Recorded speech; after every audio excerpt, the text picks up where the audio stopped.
Cette capsule vous est présentée par Evo Retro, distributeur d'accessoires cool pour gamers et collectionneurs de figurines et de jeux vidéo, ainsi que par la boutique Maixu pour vos peluches et articles décoratifs geek. Et bonjour, ici Sébastien, j'espère que ça va bien. Aujourd'hui, j'ai envie de parler rétro, donc une capsule rétro, puisque j'ai essayé le jeu Game Boy Donkey Kong, voilà, donc que j'ai vraiment découvert.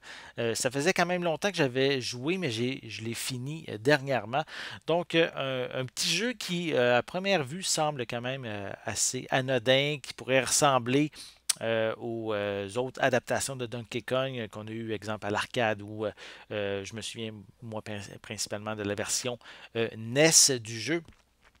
Ou dans lequel on a juste trois quatre niveaux qu'on fait en boucle. C'est également le cas pour les premiers niveaux de Donkey Kong. Donc, on semble encore dans une version classique après en faisant les quatre premiers niveaux. Mais c'est par la suite que le jeu s'ouvre vraiment. Donc, on va découvrir un très grand univers de Donkey Kong avec une série de niveaux à compléter. Parce qu'en fait, le but qu'on a après les quatre premiers niveaux, c'est de découvrir de prendre la clé qu'il y a dans le niveau pour ouvrir la porte qui est verrouillée afin de continuer à poursuivre Donkey Kong qui a enlevé Pauline. Notre personnage Mario doit faire chacun des niveaux pour finir par libérer Pauline à la fin de les nombreux niveaux, puisqu'il y a en tout 101 niveaux à faire. Donc, c'est quand même un jeu très complet, vraiment surprenant pour un jeu Game Boy. Ça vaut vraiment la peine. Dans chacun des niveaux, on a trois items à récupérer, soit un sac, un parapluie et le chapeau de Pauline. Et si on obtient ces trois items-là, ça va nous permettre d'accéder à des stages bonus, soit une sorte de machine à sous ou une autre que c'est une roulette. Ça nous permet d'avoir des vies supplémentaires. Donc, pour ça, des vies, on peut en récupérer quand même pas mal. Je crois qu'on peut aller jusqu'à 99 vies qu'on peut accumuler. Mais sauf que dans un sens aussi, on peut les perdre assez rapidement. Je vais vous en reparler.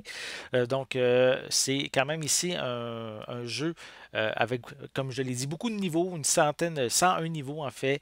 On va aussi avoir, parce que j'ai parlé des vies qu'on peut avoir dans les stages, mais aussi dans certains niveaux, on a des vies aussi qu'on peut récupérer. Ce sont des vies, je pense que pour certains niveaux, bien placées, puisque le jeu ici est quand même très bien conçu, c'est minutieux, le gameplay est vraiment efficace. Donc, si on meurt, ben, c'est notre faute, c'est pas la faute du jeu. Et je crois qu'ils ont mis des vies à certains niveaux précis pour les passages plus difficiles. Donc, moi, ce que j'ai remarqué ça, qu'on peut récupérer la vie avant d'aller dans ce passage plus difficile-là. Donc, ça nous permet de ne pas trop perdre de vie au même endroit. Donc, ça, c'est bien intéressant. En fait, j'ai dit que 101 niveaux qui sont répartis sur 9 mondes différents. Donc, comme on peut avoir la jungle, la ville, on va avoir également dans le ciel également. Donc, c'est vraiment des niveaux qui sont bien intéressants, assez variés aussi, qui à chacun des mondes, mais même des fois à dans le même monde aussi, on va avoir des nouvelles capacités que notre personnage, que Mario vont déverrouiller. Ça va nous permettre d'avoir un gameplay différent. Donc, c'est quelque chose qui se renouvelle bien, donc j'ai vraiment aimé ça. Donc, on ne tombe pas dans la routine de toujours faire les mêmes niveaux. C'est très varié, très différent. C'est vraiment intéressant pour ça. Comme je parlais des nouvelles habilités qu'on peut acquérir, on va pouvoir sauter, on va avoir des nouveaux obstacles qui vont apparaître, qui vont nous amener un gameplay différent.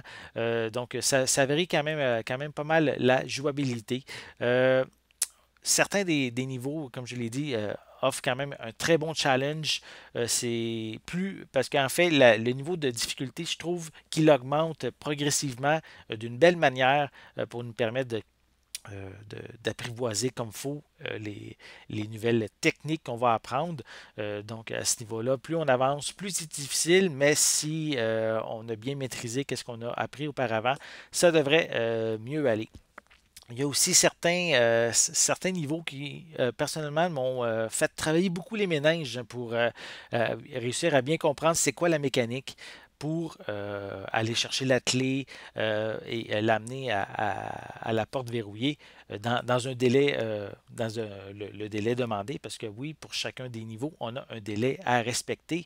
On a toujours un compteur de temps qui diminue. Donc, il y a un niveau de stress aussi qui peut, pour certains niveaux, embarquer, puisque certains niveaux, on a beaucoup de temps, tandis que d'autres plutôt ont un niveau de temps assez limité qu'il faut prendre en considération si on veut arriver dans le temps prescrit.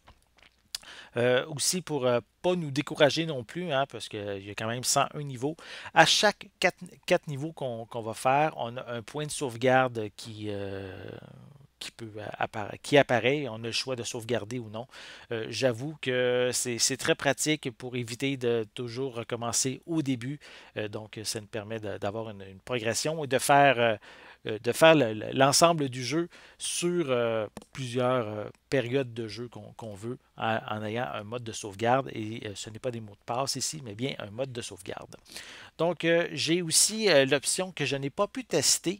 C'est si vous avez un Super Game Boy, on peut l'insérer, la cartouche, dans le Super Game Boy pour la Super Nintendo. Et le jeu, puisque à la base c'est un jeu Game Boy qui est en noir et blanc, si on le met dans le Super Game Boy, il est tout colorisé, donc il y a plein de couleurs. Exemple, les arbres vont être verts, l'eau, le ciel vont être bleu. Donc, c'est vraiment un bon jeu pour ça. J'ai vu du gameplay sur Internet. Je n'ai pas pu l'essayer personnellement, puisque je n'ai pas de Super Game Boy. Moi, personnellement, j'ai un Game Boy Player pour le GameCube. Donc, je l'ai essayé sur la télévision, mais ça reste avec des couleurs style orangé, rougeâtre. Les couleurs vont apparaître seulement si on a un Super Game Boy. Mais c'est vraiment un très bon jeu. Vraiment, c'est pas tout le monde qui pense à vouloir essayer ce jeu-là, mais je vous le recommande chaudement. Donkey Kong au Game Boy est vraiment pour moi, une belle découverte que j'ai pris vraiment beaucoup de plaisir à faire du début jusqu'à la fin avec une bonne jouabilité et vraiment un bon jeu à découvrir si vous ne le connaissez pas. Un bel ajout à avoir dans votre collection. Voilà. Donc, Donkey Kong, c'est un jeu qui est arrivé pour la Game Boy en 1994 et vraiment un bel ajout à avoir à sa collection de Game Boy si vous aimez cette console. Voilà, j'espère que vous avez aimé cette vidéo. Si c'est le cas, n'hésitez pas à mettre un pouce en l'air, à laisser des commentaires. Dites-moi justement, est-ce que vous avez l'intention, suite à mes commentaires, d'essayer le jeu Donkey Kong? Et si vous l'avez déjà fait, mais dites-moi qu'est-ce que vous en pensez dans les commentaires en dessous de la vidéo. N'oubliez pas non plus de vous abonner à ma chaîne afin de rester à l'affût de mes prochaines capsules. En attendant, je vous souhaite une bonne journée, une bonne soirée et je vais être de retour très bientôt. À la prochaine!